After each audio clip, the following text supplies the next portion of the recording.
हे जगत के प्रथम पूज्य महाकार स्वरूप महागणपति, तुम ही सब तत्वों में त्रिगुण स्वरूप महाब्रह्म हो। तुम ही भक्त वत्सल कृपा के जगत कारण, सृष्टि की आदि प्रकृति और पुरुष से परे महाज्ञान के महाब्रह्म स्वरूप हो।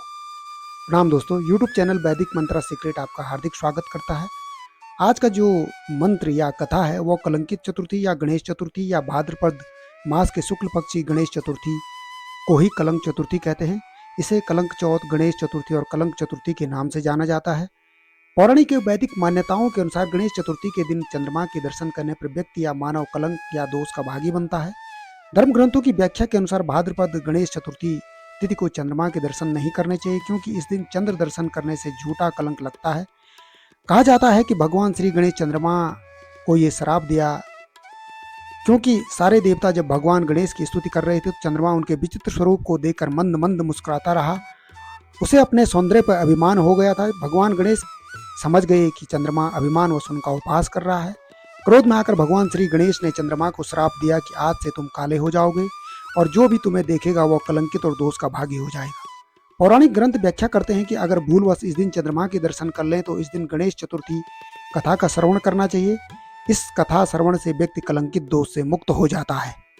भाद्रपद मास की चतुर्थी शुरू होने से लेकर खत्म होने तक चंद्रमा के दर्शन भूल से भी नहीं करने चाहिए।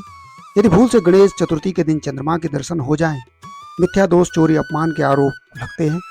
इस मिथ्या दोष बचाव के लिए इस मंत्र का जाप और कथा का श्रवण करना चाहिए, जो श्रेष्ठकर माना गया है। सिंह प्रसेन मवोदित सिंगो जाम्बवता हतो, सुकुमारक मारो दिस्तव होश शमंत करो। एक पौराणिक कथा उल्लेखित है। एक बार नंद किशोर ने सनत कुमारों से कहा कि चतुर्थी के चंद्रमा के दर्शन करने से भगवान श्री कृष्ण पर भी लांछन लगा था और उस लांछन दोष निवारण के लिए भगवान श्री कृष्ण ने सिद्ध विनायक व्रत लेकर उस दोष का निवारण किया। ऐसा सुनकर सनत कुमारों को आश्चर्य हुआ। फिर सनत कुमारों ने पूर्ण ब्रह्मा श्री कृष्ण को कलंक लगने की कथा पूछी तो नंद किशोर ने बताया, एक बार अपनी प्रजा की रक्षा के लिए जरासंध भय से भगवान श्री कृष्ण ने समुद्र के मध्य में एक नगरी बसाई। उस नगरी का नाम द्वारिकापुरी था। द्वारिकापुरी निवास करने वाले सत्राजित यादव ने भगवान सूर्य नारायण की आराधना की। भगवान सूर्य उनसे प्रसन्न हुए और भगवान सूर्य ने उसे नित्य 8 बार सोना देने वाली श्यामंतक मणि अपने गले से उतार कर दे दी।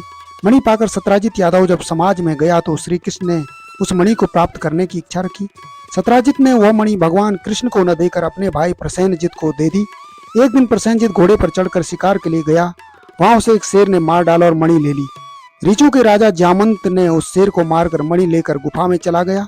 जब प्रसेनजित कई दिनों तक शिकार से नहीं लौटा तो सत्राजित को बड़ा दुख हुआ।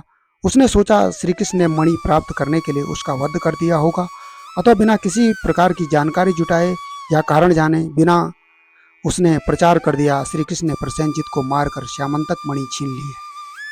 इस लोक निंदा के निवारण के लिए भगवान श्री कृष्ण बहुत से लोगों के साथ प्रसेनजित को ढूंढने के लिए वन में चले गए। वहां पर श्री कृष्ण को प्रसेनजित को शेर द्वारा मार डालने और शेर को रीछ द्वारा मार डालने के चिन्ह मिल गए। रीछ के पैरों की खोज करते करते हुए जामंत की गुफा पर पहुंचे और गुफा के भीतर चले गए। वहां उन्होंने देखा कि जामंत की पुत्री उस मणि से खेल रही है। श्री कृष्ण को देखकर जामंत युद्ध के लिए तैयार हो गया। दोनों में भयंकर युद्ध छिड़ गया। गुफा के बाहर श्री कृष्ण के साथियों ने उनकी 7 दिन तक प्रतीक्षा की। फिर वो लोग उनके वध को जानकर पश्चाताप करते हुए द्वारिकापुरी लौट गए। इधर 21 दिन तक लगातार युद्ध करने पर भी जामंत श्री कृष्ण को पराजित नहीं कर सका। तब उसने सोचा, कहीं यह वो अवतार तो नहीं जिसके लिए मुझे भगवान रामचंद्र का वरदान मिला था। यह पुष्टि होने पर उसने अपनी कन्या का विवाह श्री कृष्ण के साथ कर दिया और मणि दहेज में दे दी। भगवान श्री कृष्ण जब मणि लेकर वापस आए तो सत्राजित यादव भगवान श्री कृष्ण पर लगाए गए लांछन से बहुत लज्जित हुआ। इस लज्जा से मुक्त होने के लिए उसने भी अपनी पुत्री का विवाह श्री कृष्ण के साथ कर दिया। कुछ समय बाद श्री कृष्ण पांडवों की राजधानी इंद्रप्रस्थ चले गए।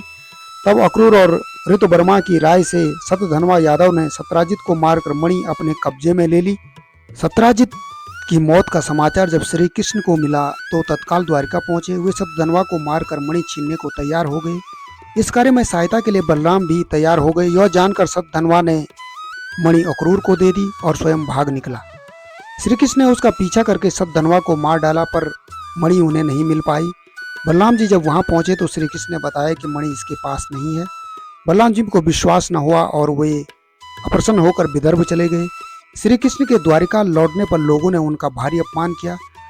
तत्काल यह समाचार फैल गया कि श्यामंतक मणि के लोभ में श्री कृष्ण ने अपने भाई को भी त्याग दिया है। भगवान श्री कृष्ण इस अकारण प्राप्त अपमान के शोक में डूबे ही थे कि सहसा वहां नारद जी आ गए। नारद जी ने श्री कृष्ण को बताया कि आपने भाद्रपद शुक्ल चतुर्थी के चंद्रमा का दर्शन किया था, इसी कारण आपको इस तरह दूषित और लांछित होना पड़ा। भगवान श्री कृष्ण ने नारद जी से पूछा, चौथ के चंद्रमा को ऐसा क्या हो गया जिसके कारण उनके दर्शन मात्र से मनुष्य कलंकित होता है। तब नारद जी बोले, एक बार ब्रह्मा जी ने चतुर्थी के दिन गणेश जी का व्रत किया था। गणेश जी ने प्रकट होकर वर मांगने को कहा। ब्रह्मा जी ने उनसे यह वर मांगा कि मुझे सृष्टि की रचना करने का मोह न हो। गणेश जी जो ही तथास्तु कहकर जाने लगे, उनके विचित्र व्यक्तित्व को देखकर चंद्रमा ने उपहास किया। इस पर गणेश जी ने रुष्ट होकर चंद्रमा को शाप दे दिया कि आज से कोई तुम्हारा मुख नहीं देखना चाहेगा। शाप देकर गणेश जी अपने लोक चले गए और चंद्रमा मान सरोवर की कुमुदनियों में जा छिपा। प्रकृति में चंद्रमा के छिपने से और चंद्रमा की अनुपस्थिति से प्राणियों को बड़ा कष्ट हुआ। उनके कष्ट को देखकर ब्रह्मा जी की आज्ञा के अनुसार सारे देवताओं ने गणेश चतुर्थी का व्रत रखा। सारे देवताओं के व्रत से प्रसन्न होकर गणेश जी ने वरदान दिया कि अब चंद्रमा शाप से मुक्त हो जाएगा, पर भाद्रपद शुक्ल चतुर्थी को जो भी चंद्रमा के दर्शन करेगा उसे चोरी आदि का झूठा लांछन जरूर लगेगा। किंतु उन्होंने इसका एक उपाय यह भी रखा, जो मनुष्य प्रत्येक द्वितीया को दर्शन करता रहेगा वह इस लांछन से बच जाएगा। इस कलंक चतुर्थी को अगर आप सिद्धि विनायक व्रत करते हैं तो सारे दोष छूट जाते हैं। यह सुनकर देवता अपने अपने स्थान को चले गए। इस प्रकार नारद जी ने भगवान श्री कृष्ण को बताया कि भाद्रपद शुक्ल चतुर्थी को आपने जो चंद्रमा के दर्शन किए उसी कारण आपको यह कलंक लगा। तब भगवान श्री कृष्ण ने कलंक से मुक्त होने के लिए गणेश चतुर्थी का व्रत किया था। कुरुक्षेत्र के युद्ध में युधिष्ठिर ने भगवान श्री कृष्ण से पूछा, भगवान मनुष्य की मनोकामना सिद्धि का कौन सा उपाय है? किस प्रकार मनुष्य धन, पुत्र, सौभाग्य तथा विजय प्राप्त कर सकता है? यह सुनकर भगवान श्री कृष्ण ने यह उत्तर दिया, यदि तुम पार्वती पुत्र श्री गणेश का विधि पूर्वक पूजन करो तो निश्चय ही तुम्हें सब कुछ प्राप्त हो जाएगा। तब श्री कृष्ण की आज्ञा से ही युधिष्ठिर ने गणेश चतुर्थी का व्रत करके महाभारत का युद्ध जीता था। अगर आपने अभी तक चैनल को सब्सक्राइब नहीं किया तो चैनल को सब्सक्राइब, लाइक और शेयर करना न भूलें। भूलवश आप अगर इस भाद्रपद शुक्ल चतुर्थी को चंद्रमा के दर्शन करते हैं तो इस मंत्र का जाप कर इस कलंक से मुक्त हो सकते हैं। सिंह प्रसेन मौदीत सिंहो जाम्बवता हतो, सुकुमारक मारो दीस्तव सिंहो शमंत करो। इसी के साथ आप सभी को प्रणाम।